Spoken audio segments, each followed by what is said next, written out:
এবার আসেন, লজ্জা চার প্রকার। বলেন তো সবাই, লজ্জা কয় প্রকার? চার প্রকার। এক নাম্বার আল হায়াউ মিনাল্লাহ, আল্লাহকে লজ্জা পাওয়া। এটা মুখস্থ করতে হবে, আলেম ছাড়া অন্যরা, আলেমরা বুঝবে, ওনারা মুখস্থ রাখতে পারবে, অন্যরা আমার সাথে বলবেন। এক নাম্বার আল্লাহকে লজ্জা পাওয়া। বলেন লজ্জা কয় প্রকার? এক নাম্বার কাকে লজ্জা পাওয়া? দুই নাম্বার ফেরেশতাদেরকে লজ্জা পাওয়া। কাদেরকে? তিন নাম্বার মানুষকে লজ্জা পাওয়া। কাকে? চার নাম্বার নিজেকে লজ্জা পাওয়া। এবার আমি বলবো, আপনারা শুধু ওইগুলা বলবেন। এক নাম্বার কাকে? দুই, তিন, চার। মনে থাকবে তো? লজ্জা চার প্রকার। এক নাম্বার আল হায়াউ মিনাল্লাহ, আল্লাহকে লজ্জা পাওয়া। দুই নাম্বার আল হায়াউ মিনাল মালাইকা, ফেরেশতাদেরকে লজ্জা পাওয়া। তিন নাম্বার আল হায়াউ মিনান নাস, মানুষকে লজ্জা পাওয়া। চার নাম্বার আল হায়াউ মিনান নাফস, নিজেকে লজ্জা পাওয়া। এক নাম্বার আল্লাহকে লজ্জা পাওয়া। এটা কি আল্লাহকে লজ্জা পাওয়া? কাকে বলে? আল্লাহকে লজ্জা পাওয়ার ক্ষেত্রে কোরআনের দুইটা আয়াত যদি পারেন 24 ঘন্টা মাথায় রাখবেন, তাহলে দেখবেন আল্লাহকে লজ্জা পাওয়া সহজ হয়ে যাবে। আল্লাহকে লজ্জা পাওয়ার একটা বাংলা মনে রাখবেন, ইয়াস্তাকিরু ফি নাফসিল আবদি আন্নাল্লাহা ইয়ারাহু ফি কুল্লি হিনিন। বান্দার অন্তরে এই কথা বদ্ধমূল হয়ে যাওয়া যে আল্লাহ আমাকে সদা সর্বদা দেখতেছেন। আল্লাহ আমাকে সদা সর্বদা দেখতেছে, এই কথা বদ্ধমূল হয়ে যাওয়া। সূরা আলাকের 14 নাম্বার আয়াত, সূরা কফের 16 নাম্বার আয়াতটা মনে রাখবেন, না পারলে অর্থটা মনে রাখবেন, তখন দেখবেন গুনাহ ছাড়া কত সহজ হয়। সূরা আলাকের 14 নাম্বার আয়াতে আল্লাহ বলেন, আলাম ইয়ালাম বিআন্নাল্লাহা ইয়ারা, মানুষ কি জানে না আল্লাহ তাকে দেখতেছে। আপনি গুনাহ করতেছেন, আল্লাহ বলে মানুষ তুমি কি জানো না আমি তোমাকে দেখতেছি। আলাম ইয়ালাম, মানুষ কি জানে না বিআন্নাল্লাহা ইয়ারা, মানুষ কি জানে না আল্লাহ তাকে দেখতেছে। তাহলে আমি আপনি গুনাহ করব, অন্তরের মধ্যে বদ্ধমূল থাকা আমি গুনাহ করতেছি, আল্লাহ আমাকে দেখতেছেন। সূরা আলাকের 14 নাম্বার আয়াত। সূরা কফের 16 নাম্বার আয়াতে আল্লাহ বলেন, ওয়ালাকাদ খালাকনাল ইনসানা ওয়া না'লামু মা তুওয়াসবিসু বিহি নাফসু, আমি মানুষ বানাইলাম, মানুষের অন্তর যা কুমন্ত্রণা দেয় এটা আমি জানি। ওয়া নাহনু আকরাবু ইলাইহি মিন হাবলিল ওয়ারিদ, তার গলার শাহদমনি এটার আরো কাছে আমি আল্লাহ থাকি। এই জন্য মনে রাখবেন, আমি আপনি মুখ দিয়ে আমি আরিফ বিন হাবিব কথা বলতেছি, আল্লাহকে এটাও জানি শুনি। আমি চুপচাপ আছি, ঠোঁট বন্ধ করে আছি, জিহ্বায় শুধু উচ্চারণ করতেছি, আল্লাহ কয় এটাও জানি এটাও শুনি। জিহ্বায়ও না, মুখেও না, মনে মনে কল্পনা করলাম, আল্লাহ বলে এটাও আমি জানি। আল্লাহ সব জানে ভাই। তাহলে এক নাম্বার কাকে লজ্জা পাওয়া? আল্লাহকে।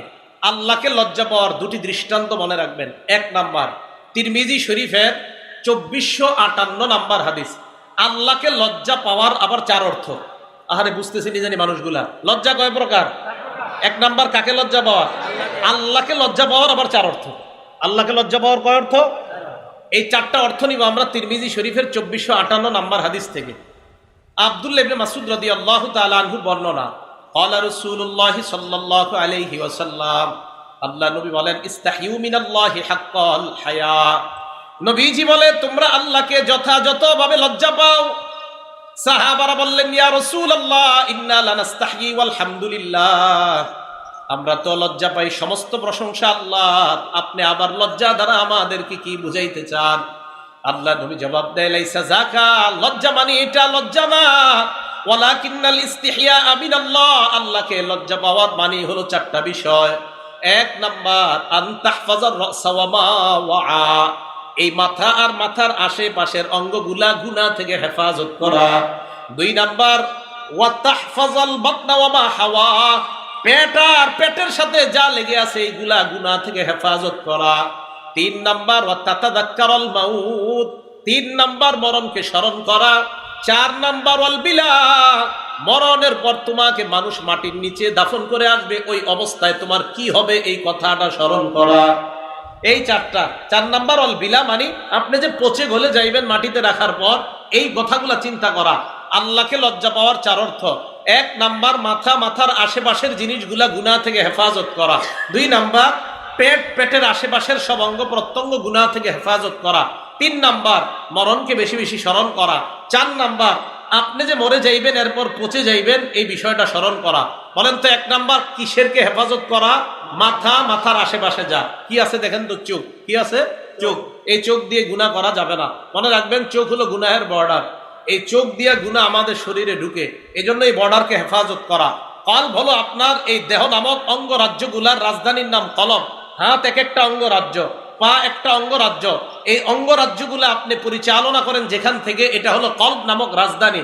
এই কলব নামক রাজধানীকে যদি হেফাজত রাখতে চান, আমাদের ঢাকার রাজধানী হেফাজত রাখার জন্য আমাদের বাংলাদেশের বর্ডার গার্ড মজবুত হতে হয়। এই জন্য আপনার কলব নামক রাজধানীকে হেফাজত করতে হলে এই চোখ নামক বর্ডার যত মজবুত হবে, কলব তত মজবুত থাকবে। আর এই মজবুত কলব নামক রাজধানী যত মজবুত হবে, তত দ্রুত আল্লাহর জান্নাতে যাবে। গুনাহ চোখ দিয়ে ঢুকতে দেওয়া যাবে না, তাহলে কলবের ক্ষতি হয়ে যাবে। এই জন্য চোখ গুনাহ থেকে হেফাজত করা। মেধা যদি শার্প রাখতে চান, চোখের গুনাহ করা যাবে না, মেধা ভালো থাকবে। ছাত্র ভাই যারা, হয়তো চোখের গুনাহ করার প্রশ্নই আসে না ছাত্র ভাইদের, চোখের গুনাহ করলে মেধা নষ্ট হয়ে যাবে। আল্লাহ আমাদের সকলকে গুনাহ থেকে বেঁচে থাকার তৌফিক দান করেন। সহিহ বুখারী হাদিস নাম্বার 2465 নাম্বার হাদিস। এই হাদিসের মধ্যে আসছে, ক্বালা রাসূলুল্লাহ সাল্লাল্লাহু আলাইহি ওয়াসাল্লাম, আল্লাহ নবী বলেন, ইয়াকুমুল জুলুসা আলাত তুরুকাত, তোমরা রাস্তাঘাটে গল্প গুজব করা থেকে তোমরা বাঁচবা, রাস্তার মধ্যে বৈঠক করা থেকে তোমরা বাঁচবা। সাহাবারা বললেন, ইয়া রাসূলুল্লাহ মা লানা বুদ্দুন ইন্নামা হিয়া মাজালিসুনা নাতাহাদ্দাসু ফিহা, রাস্তার মধ্যেই তো আমরা ধর্মীয় আলোচনা করি, রাস্তার মধ্যে বসা ছাড়া আমাদের কোনো উপায় নাই। আল্লাহ নবী বলেন, ফাইন আবাইতুম ইল্লাল মাজালিস, রাস্তায় যদি বসতেই হয় ফাআতুত তরিক হাক্কা, রাস্তার 5টা হক আদায় করবা। বলেন রাস্তার হক কয়টা? বলেন লজ্জা কয় প্রকার? ভুলে গেছে, লজ্জা কয় প্রকার? 1 নাম্বার কাকে লজ্জা পাওয়া? আল্লাহকে লজ্জা পাওয়ার কয় অর্থ? 1 নাম্বার কাকে হেফাজত করা? মাথা, মাথার আশেপাশের এগুলো হেফাজত করা। মাথার আশেপাশে একটা অঙ্গের নাম কি? চোখ। এই চোখকে গুনাহ থেকে হেফাজত করা। সহিহ বুখারী 2465 নাম্বার হাদিসে নবী বলছে, রাস্তার হক কয়টা? 5টা। 1 গদ্দুল বাসর, নজর নিচের দিকে রাখা, এটা হলো 1 নাম্বার হক রাস্তার। গদ্দুল বাসর, দৃষ্টি নিচে রাখা। 2 নাম্বার ওয়াকাফুল আযা, রাস্তা থেকে কষ্টদায়ক বস্তু সরায় দেওয়া। 3 নাম্বার রদ্দুস সালাম, সালামের জবাব দেওয়া। 4 নাম্বার আমরুন বিল মারুফ, নেক কাজের আদেশ করা। রাস্তা দিয়ে যাইতেছেন, ভাই চলেন নামাজে চলেন, নেক কাজের আদেশ করা। 5 নাম্বার নাহিয়ুন আনিল মুনকার, অসৎ কাজ থেকে নিষেধ করা। একজনে সিনেমা দেখতেছে রাস্তায় দাঁড়ায় দাঁড়া, এই চলো চলো এখান থেকে চলো, অসৎ কাজ থেকে নিষেধ করা। বলেন রাস্তার হক কয়টা? 5টা। 1 নাম্বার দৃষ্টি নিচে রাখা, 2 নাম্বার কষ্টদায়ক বস্তু সরায় দেওয়া, 3 নাম্বার সালামের জবাব দেওয়া, 4 নাম্বার নেক কাজের আদেশ করা, 5 নাম্বার অসৎ কাজ থেকে নিষেধ করা। আল্লাহ রাস্তার এই 5টা আদায় করার তৌফিক দান করেন। তাহলে আল্লাহকে লজ্জা পাওয়ার 4 অর্থ, 1 নাম্বার মাথা, মাথার আশেপাশে যা আছে এইগুলাকে হেফাজত করা। মাথার সাথে আরেকটা অঙ্গ আছে, এটার নাম জিহ্বা, জবান। সহিহ বুখারী হাদিস নাম্বার 6474 নাম্বার হাদিস। ক্বালা রাসূলুল্লাহ সাল্লাল্লাহু আলাইহি ওয়াসাল্লাম, আল্লাহ নবী বলেন, মাইয়াজমান লি মা বাইনা লাহিয়াইহি ওয়া মা বাইনা রিজলাইহি আজমান লাহুল জান্নাহ। নবীজি বলেন, 2 চোয়ালের মাঝখানে এই জবান, 2 রানের মাঝখানের লজ্জাস্থান, এই 2 জিনিসের যেই ব্যক্তি আমাকে জামানত দিয়ে দেয়, ইয়া রাসূলুল্লাহ চোখ দিয়ে আমি গুনাহ করি না, লজ্জাস্থান দিয়ে আমি গুনাহ করি না, এই 2 জিনিসের নিশ্চয়তা দিয়ে দেয়, আজমান লাহুল জান্নাহ, আমি নবী তাকে জান্নাতে নেওয়ার জিম্মাদার হয়ে গেলাম। আমি তাকে জান্নাতে নেওয়ার জামিন হব, আমি তাকে জান্নাতে নিব। কয় জিনিস নিরাপত্তা দেওয়া? 2টা, চোখ আর হলো লজ্জাস্থান। আল্লাহ আমাদেরকে বুঝার তৌফিক দান করেন। এখন আমাদের মা বোনরা যদি পর্দা ছাড়া রাস্তাঘাটে হাঁটে, বলেন পুরুষরা তাদের জবান, লজ্জাস্থান, তাদের চোখগুলো হেফাজত করা সহজ হবে না কষ্টকর হয়ে যাবে? এই জন্য পর্দা মা বোনরা করা, এটা যদি পর্দা মা বোনরা খুব বেশি পরিমাণে করে, তাহলে পুরুষের চোখ হেফাজত করা খুব বেশি সহজ হয়ে যাবে। ঠিক না কথাটা? আল্লাহ আমাদের সকল মা বোনদেরকে বুঝার তৌফিক দান করেন। তো 1 নাম্বার মাথা, মাথার আশেপাশে যা, এগুলাকে হেফাজত করা। 2 নাম্বার পেট, পেটের আশেপাশে যা, এগুলা হেফাজত করা। এটা তো বললাম লজ্জাশীলতা, আপনার লজ্জাস্থানকে হেফাজত করা। হাত, এই হাতকে মানুষকে কষ্ট দেওয়া থেকে হেফাজত করা। সহিহ বুখারী হাদিস নাম্বার 10 নাম্বার হাদিস।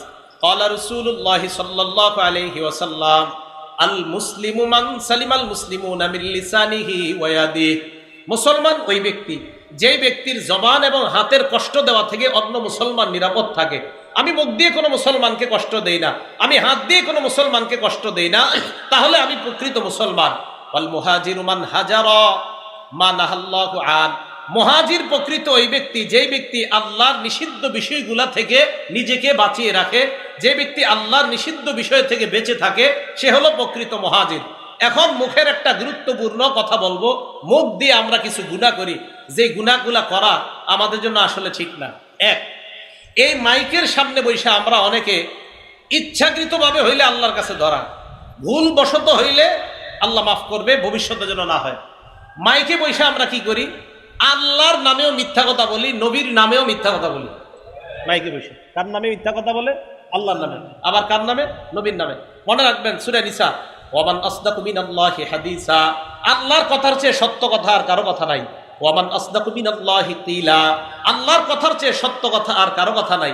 ওয়ামান আযলামু মিম্মান ইফতারা আলাল্লাহি কাযিবা, আল্লাহর নামে মিথ্যা অপবাদ যেই ব্যক্তি দেয় ওই ব্যক্তির চেয়ে বড় জালেম আর কেউ নাই।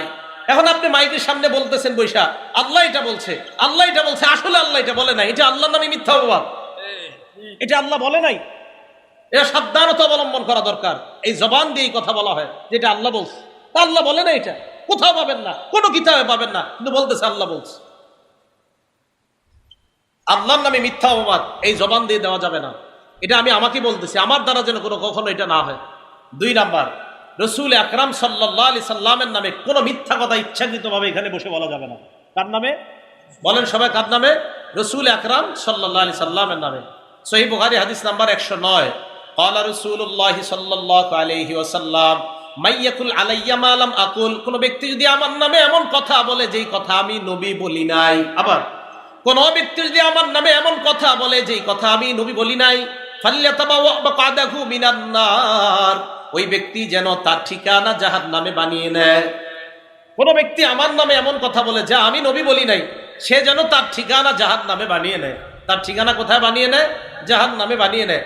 আল্লাহর নামে একটা মিথ্যা কথা বিভিন্ন জায়গায় শোনা যায়, কি আল্লাহ নাকি বলছে কুনতু কানজান মাখফিয়ান, আমি ছিলাম সঞ্চিত ধনভাণ্ডার, গোপন ধনভাণ্ডার।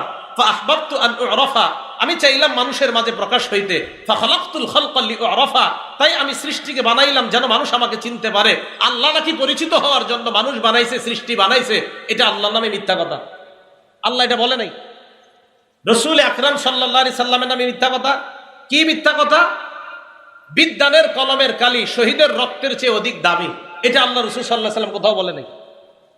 এটা হাসান বসরি রহমতুল্লাহ আলাইহির বক্তব্য। নবীজির নামে চালায় দেয়ালের মধ্যে লেখা, নিচ দিয়ে লেখা দেয় আল হাদিস। নাউজুবিল্লাহ, এটা তো নবী বলে নাই, আপনি কেন আল হাদিস লিখবেন এখানে? ভাই এটা নবী বলে নাই। বিদ্যানের কলমের, বিদ্যানের ওলামায়ে কেরামের কি আর মর্যাদা খুঁজে পান নাই? ওলামায়ে কেরামের মর্যাদা তো একের পর এক মর্যাদা কোরআন সুন্নাহ থেকে বলতেই থাকবো ইনশাআল্লাহ।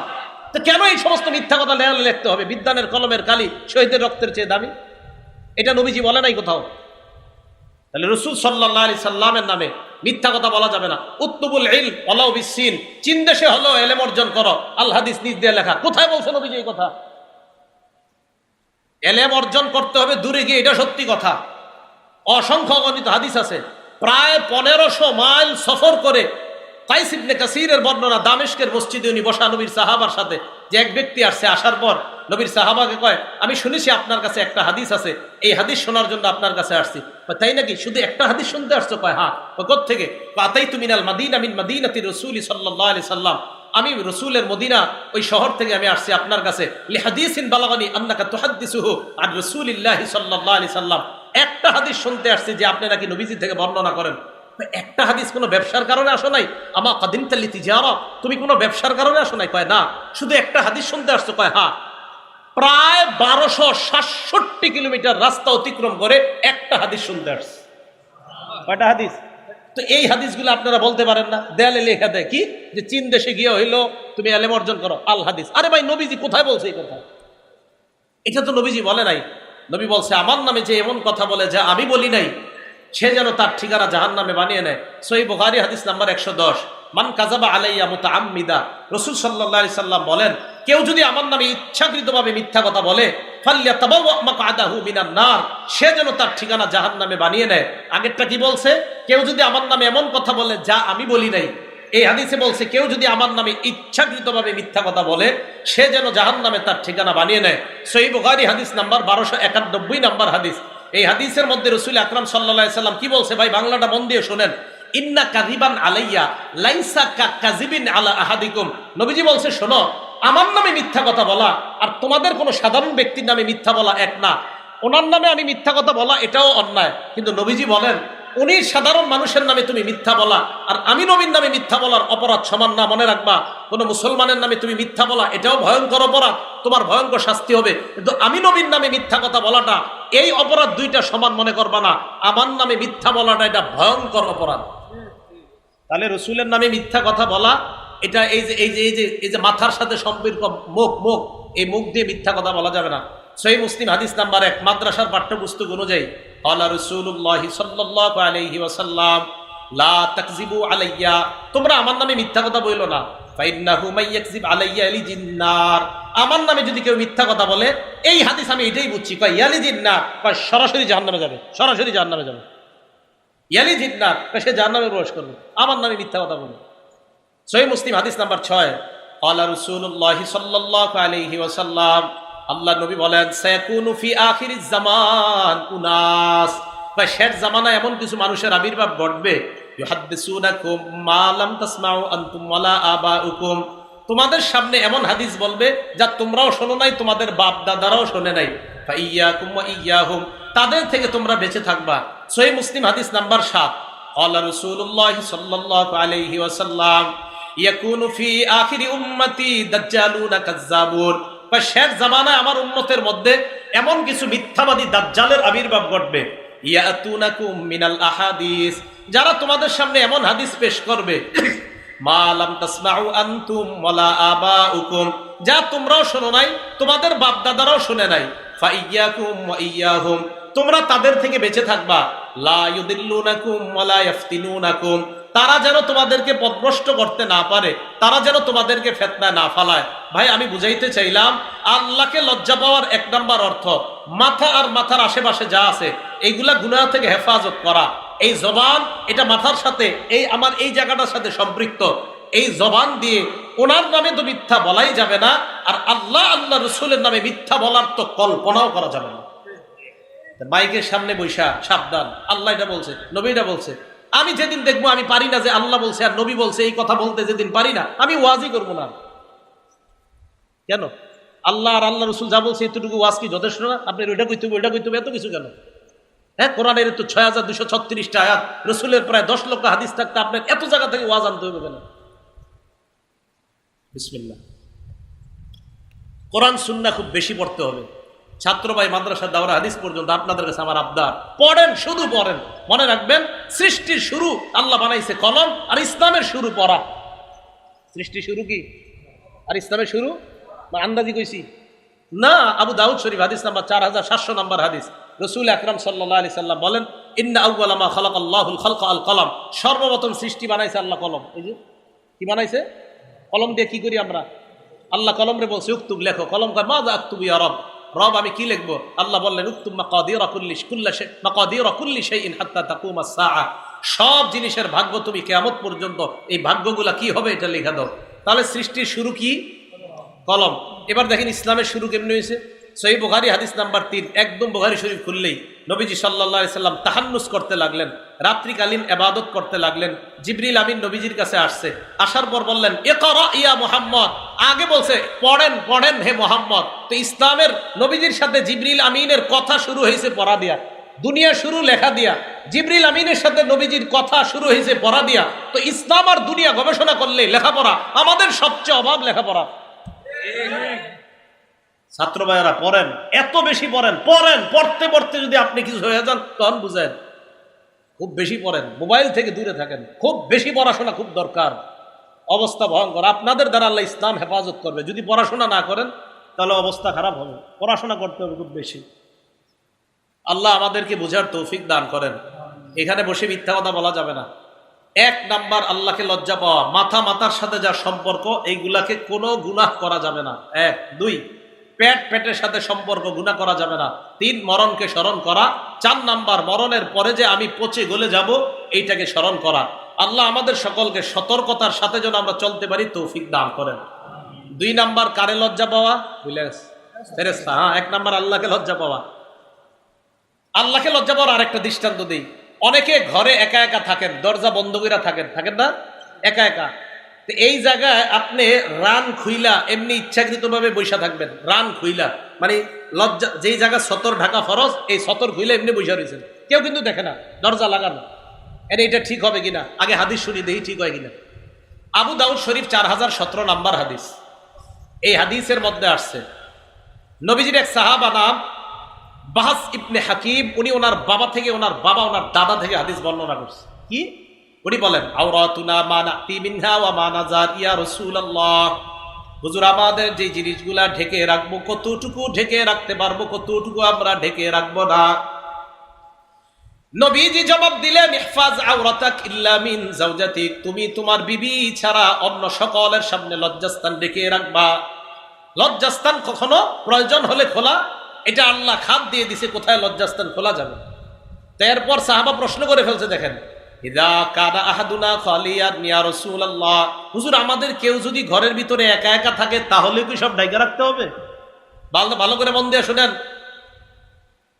হুজুর আমাদের কেউ যখন ঘরে একা থাকি তখনও কি ঢেকে রাখতে হবে? নবীজি বললেন, আল্লাহু আহাক্কু আইয়ুস্তাহিয়া মিনহু মিনান নাস, ঘরের মধ্যে কেউ নাই, আল্লাহ তোমাকে দেখতাছে, আল্লাহকে মানুষের চাইতে বেশি লজ্জা পাওয়া দরকার। ঘরের মধ্যে কেউ দেখে না, আল্লাহ তো দেখে, তা আল্লাহকে বেশি লজ্জা পাওয়া। তাহলে 1 নাম্বার আল্লাহকে লজ্জা পাওয়া, 2 নাম্বার ফেরেশতাদেরকে লজ্জা পাওয়া। সূরা ইনফিতরের 10, 11, 12 নাম্বার আয়াত আল্লাহ বলেন, ওয়া ইন্না আলাইকুম লাহাফিজিন কিরামান কাতিবিনা ইয়ালামুনা মা তাফআলুন, তোমাদের উপর সংরক্ষণকারী ফেরেশতারা আছে, কিরামান কাতিবিন সম্মানিত লেখকগণ, ইয়ালামুনা মা তাফআলুন, তোমরা যা করো তারা জানে।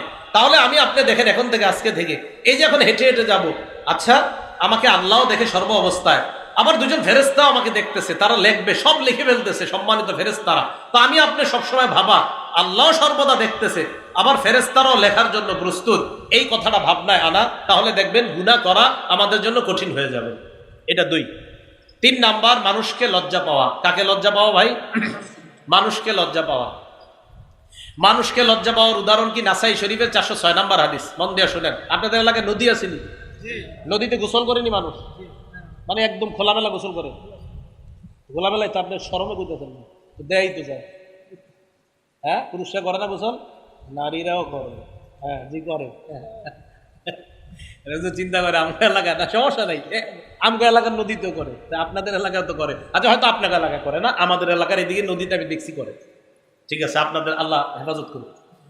তো নাসাই শরীফের 406 নাম্বার হাদিস, রাসূল আকরাম সাল্লাল্লাহু আলাইহি সাল্লাম, দেখেন আমাদের অনেক পুকুরেও খোলামেলা গোসল করে অনেক মা বোনরা, ঠিক না এটা? নবীজি সাল্লাল্লাহু আলাইহি সাল্লাম এক জায়গা দিয়ে যাইতেছে, আন্না রাসূলুল্লাহ সাল্লাল্লাহু আলাইহি ওয়াসাল্লাম রাআ রাজুলান ইয়াগতাসিলু বিল বারাজ, আল্লাহ নবী দেখলেন এক পুরুষ খোলা জায়গায় গোসল করে, নারী না পুরুষ, পুরুষকে দেখছে খোলা জায়গায় গোসল করে। ফাসাইদাল মিম্বার, আল্লাহ নবী মসজিদে গিয়ে মিম্বরে দাঁড়াইলেন, সাহাবারা অবাক, আল্লাহ নবী এই মুহূর্তে মিম্বরে কেন দাঁড়াইলেন?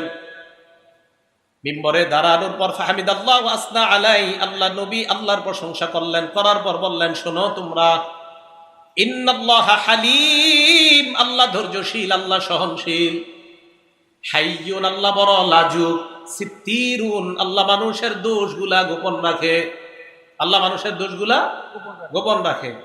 শোনো একটু, তোমরা কি আল্লাহ তোমার দোষগুলা গোপন রাখে, তো তোমরা দি নিজেদেরকে গোপন রাখো না? পরে কি করে দেখেন, তোমাদের কেউ যখন গোসল করো একটু পর্দা টর্দা দিয়ে গোসল করো। পুরুষরে কইছে, নারীরে না। তাহলে নারীদেরটা কি বলবেন?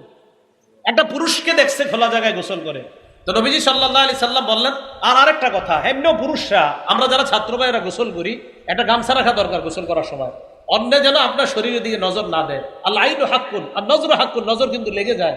তা আপনার উপরে হিংসুক নজর যদি লেগে যায়, আল্লাহ না করুক আপনার শরীরের উপর লেগে যাইলে দেখবেন এই যে শরীর ভাঙা শুরু হবে। হাদিস দ্বারা প্রমাণিত, হিংসার উপর আমার বয়ান আছে লম্বা, তো এই হাদিসগুলো প্রমাণিত। এই জন্য আমরা যারা গোসল করি পুরুষরা, ছাত্ররা একসাথে করতে হয়, তো আমরা অন্তত গামছা রাখা, আমার শরীর যেন অন্য কেউ না দেখে, এই বিষয়গুলো খুব সতর্ক থাকা। আপনারা যারা বাচ্চাদেরকে গোসল করান, বারান্দায় এদেরকে শীতকালে রোদ্রে দাঁড় করান, খালি গায়ে দাঁড় করায় না আল্লাহর হস্তে, এই বাচ্চার উপর কারো নজর লেগে যেতে পারে। মাঠে খোলা গায়ে বাচ্চাগুলারে ছেড়ে দিবেন না, অন্য কারো নজর লাগতে পারে। তো রাসূল আকরাম সাল্লাল্লাহু আলাইহি সাল্লাম বললেন, তোমাদের কেউ যখন গোসল করে সেজন্য একটু পর্দা দিয়ে গোসল করে। এবার আসেন, এটা গেল নাসাই শরীফের 406 নম্বর হাদিস। আরেকটা হাদিস শোনেন, আবু দাউদ শরীফের 4014 নম্বর হাদিসের বর্ণনা। এই হাদিসে একজন সাহাবা আছে নাম জারহাদ। কি নাম বলেন তো? জারহাদ। এই জারহাদ রাদিয়াল্লাহু তাআলা আনহু বলেন, জালাসা রাসূলুল্লাহ সাল্লাল্লাহু আলাইহি ওয়াসাল্লাম ইনদানা, আল্লাহ নবী আমাদের সামনে বসলেন। আমাদের সামনে যখন আল্লাহ নবী বসলেন, ওয়া ফাখিজি মুনকাশিফা, নবী যখন আমাদের সামনে বসলেন, আল্লাহ নবীর সামনে যখন আমরা বসা, আমার দিকে তাকায় দেখে আমার উরুদেশ খোলা, আমার রান খোলা। ওয়া ফাখিজি মুনকাশিফা, আমার রান খোলা। আল্লাহ নবী আমার দিকে তাকায় বললেন, হে মিয়া, আমা আলিমতা আন্নাল ফাখিজা আওরা, তুমি কি জানো না রান যে ঢেকে রাখতে হয়? এখন পুরুষ তো দূরের কথা, আমাদের মা বোনদের রান খোলার জন্য, এই মা বোনদের রান যেন দেখা যায়, সতর যেন দেখা যায়, তা ঢেকে রাখতে হবে, এই স্লোগান বর্তমানে পোশাকের স্বাধীনতার নামে দেওয়া হচ্ছে। বিশ্বাস করেন, এটা নারীর সম্মান বাড়ানো হয় না, এটা নারীকে বেহায়া আর জানোর সন্তান পয়দা করার রাস্তা খুলে দেওয়া হয়। মা বোন সম্মানের জিনিস। পুরুষের রান, রাসূল সাল্লাল্লাহু আলাইহি ওয়াসাল্লাম, এই মিয়া তুমি জানো না আমা আলিমতা আন্নাল ফাখিজা আওরা, রান ঢেকে রাখতে হয়। আমাদের যুবকরা নতুন ফ্যাশন, এখন হাফ প্যান্ট পরে, ঢাকা এখানে খবর জানি, ঢাকা হাফ প্যান্ট পরে রান খোলা রাখে। আবার আমাদের দেশে দেখছি আপনার যারা ওই যে আপনার রাতের বেলা যে দিয়ে রাখে, সকালবেলা আপনার খেজুরের রস পাওয়া যায়, যারা দেয়, এটা কি করে আপনাদের দেশে? যারা গাছের ভিতরে ওটা ঝুলায়। তো আমাদের দেশে দেখছি আমি অনেকে ঝুলায়, যখন একটা কাঁচা দেয়, ওনার মাশাআল্লাহ সব দেখা যাইতেছে সাইড দিয়ে কাঁচা দিয়ে উনি উপরে। আপনার দেশে কৃষকরা কাজ করে মাঠে, কাঁচা দেয় না কখনো? হ্যাঁ, এবার যারা কাঁচা দেয়, রাসূল সাল্লাল্লাহু আলাইহি ওয়াসাল্লাম বলছেন, আমা আলিমতা আন্নাল ফাখিজা আওরা, এই মিয়া জানো না এগুলা ঢেকে রাখতে হয়? তাহলে এইভাবে কাঁচা দিয়ে এগুলা খোলা, এটা জায়েজ না হারাম? এটা হারাম, এটা করা যাবে না। আল্লাহ হেফাজত করেন। আবু দাউদ শরীফের 4015 নম্বর হাদিস। এই হাদিসটা ঘরে টানায় রেখে লেখা, প্রতিদিন একবার দেখবেন, দুইকা আবার বের হওয়ার সময় দেখবেন। কৃষক ভাইরা এটা দেখা বের হবেন, দুইকা আবার এটা দেখবেন। হযরত আলী রাদিয়াল্লাহু তাআলা আনহুর বর্ণনা, ক্বালা রাসূলুল্লাহ সাল্লাল্লাহু আলাইহি ওয়াসাল্লাম, আল্লাহ নবী বলেন, লা তাকশিফ ফাখিজা, আলী তুমি তোমার রান উরুদেশ কারো সামনে খুলবা না।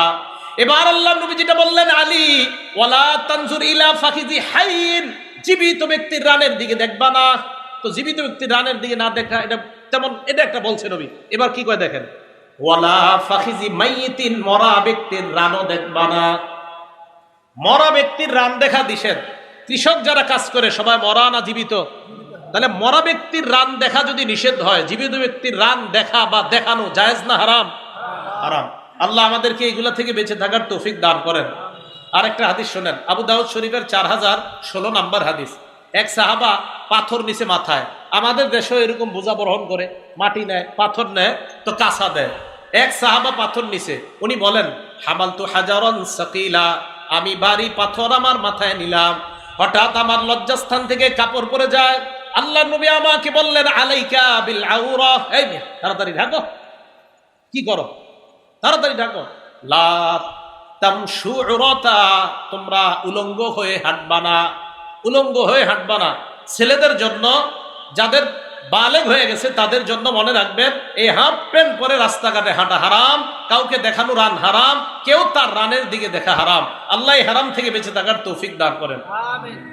আবু দাউদ শরীফের 4018 নম্বর হাদিস। এটা আপনাদের ঘরের জন্য, সবাই মনে রাখবেন। ঘরে সন্তান যখন বড় হয়, বিছানা আলাদা করে দেন, ছোট থেকে আলাদা করেন। মাঝখানে আপনি শোন, ছোটবেলায় আপনি মাঝখানে শোন, বিবির 2 সন্তানের মাঝখানে শোন, দুইজনে এই 2 সন্তান একসাথে শোয়াবেন না। ক্বালা রাসূলুল্লাহ সাল্লাল্লাহু আলাইহি ওয়াসাল্লাম, আল্লাহ নবী বলেন, লা ইয়ানজুরুর রাজুলু ইলা আওরাতির রাজুল, কোন পুরুষ যেন অন্য কোন পুরুষের লজ্জাস্থান না দেখে। ওয়ালাল মারআতু ইলা আওরাতিল মারআ, অন্য বর্ণনায় ইলা উরিয়াতিল মারআ, কোন নারী যেন অন্য কোন নারীর লজ্জাস্থান না দেখে। ওয়ালা ইউফজির রাজুলু ফি সাওবিন ওয়াহিদিন ওয়ালাল মারআতু ফি সাওবিন ওয়াহিদিন, কোন নারী আর কোন নারী, 2 নারী এক বিছানা, এক কাঁথার নিচে যেন না ঘুমায়। 2 পুরুষ 2 ছেলে যেন এক কাঁথার নিচে না ঘুমায়। 2 ছেলে আছে আপনাদের, এই 2 ছেলে একসাথে রাখেন না, ছোট থেকে আলাদা রাখেন। হ্যাঁ, আলাদা রাখেন, এটা অনেক ফায়দা পাবেন, অবশ্যই ফায়দা পাবেন। আর ছেলে মেয়ে একসাথে তো রাখবেনই না ছোটবেলা থেকে।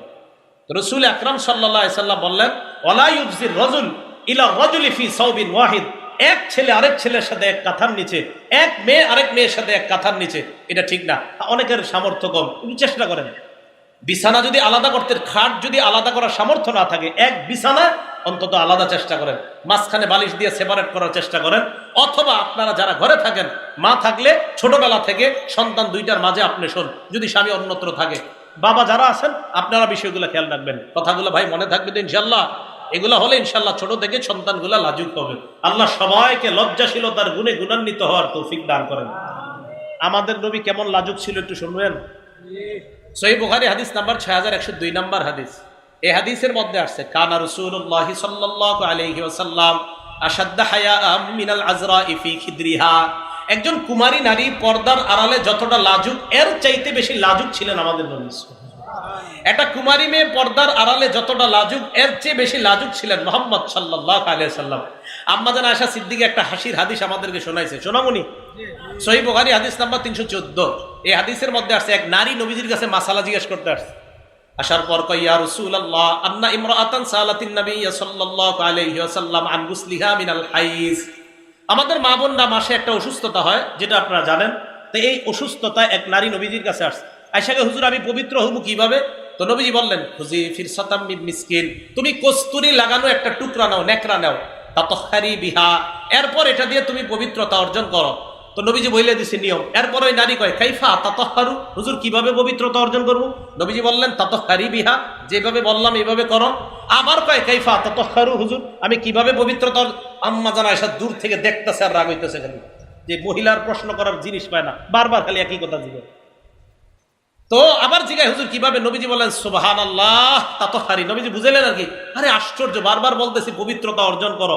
এক পর্যায়ে নবীজি বলে বলছে সুবহানাল্লাহ, মানে সুবহানাল্লাহ মানে আমরা বলি আর কি, আহারে বুঝে না কেন, এটা এরকম বলি না? তো নবীজি বললেন, সুবহানাল্লাহ তাতাহহারি বিহা, আরে তুমি পবিত্রতা অর্জন করো।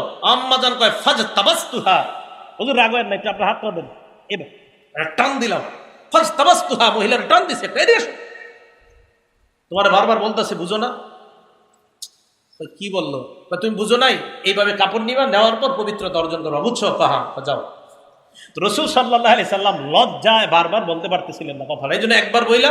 তো আবার যখন মাসালা মুফতি সাহেবদের কাছে মাসালা জিজ্ঞেস করলেন, তো বলতে বাধ্য। তো নবীজি সবচেয়ে পৃথিবীর শ্রেষ্ঠ মুফতি, রাসূল আকরাম সাল্লাল্লাহু আলাইহি সাল্লাম বললেন, তাতাহহারি বিহা, এইভাবে পবিত্র অর্জন। হুজুর কিভাবে? আমি না বললাম এইভাবে। হুজুর কিভাবে? সুবহানাল্লাহ, আমি না বললাম কিভাবে? আম্মা জান গায়ে দিয়ে আসো, এইভাবে পবিত্র দর্জন, বুঝছো এবার? হ্যাঁ, বারবার জিজ্ঞেস করো কেন? তো নবীজি খুব লাজুক ছিলেন। লাজুক থাকার কারণে নবীজি এত লজ্জা পাইতেন। আরেকটা হাদিস দেখেন, আবু দাউদ শরীফের 4788 নাম্বার হাদিস। নবীজি কারণ নাম নিয়ে কিছু বলাও লজ্জা পাইতেন, যে তুমি এই অপরাধ করছো, তুমি এটাও লজ্জা পাইতেন। একটা মানুষের কিভাবে আমি লজ্জা দিই? তো নবীজির কাছে অভিযোগ আসতো, ইদা বালাগাহু আনির রাজুলি আশাই, নবীজির কাছে কারো ব্যাপারে অভিযোগ আসলে সবার সামনে বসতেন। বসার পর হুজুর আমিন সাহেব রহমতুল্লাহ এই ফর্মুলা অনুসরণ করতেন। হুজুরের ছাত্রদের থেকে শুনছি যে মাদ্রাসায় যদি হুজুর কাউরে কোনো শাসন করতে চাইতেন, সবার সামনে বলতেন যে এইগুলা করা ঠিক না। কারে বলতেন? যারে বলতেন উনি বুঝে, অন্যরা বুঝতেছেন। তো রাসূল আকরাম সাল্লাল্লাহু আলাইহি সাল্লামের কাছে কারণ আমি বিচার আসলে নবী সাল্লাল্লাহু আলাইহি সাল্লাম সবার সামনে দাঁড়ায় বলতেন, এভাবে বলতেন না, উমুকে এগুলা করে কেন, এটা না বলে বলতেন, মা বালু আকওয়াম, আরে ওই সম্প্রদায়ের মানুষগুলার কি হলো যে তারা এমন এমন কাজ করে?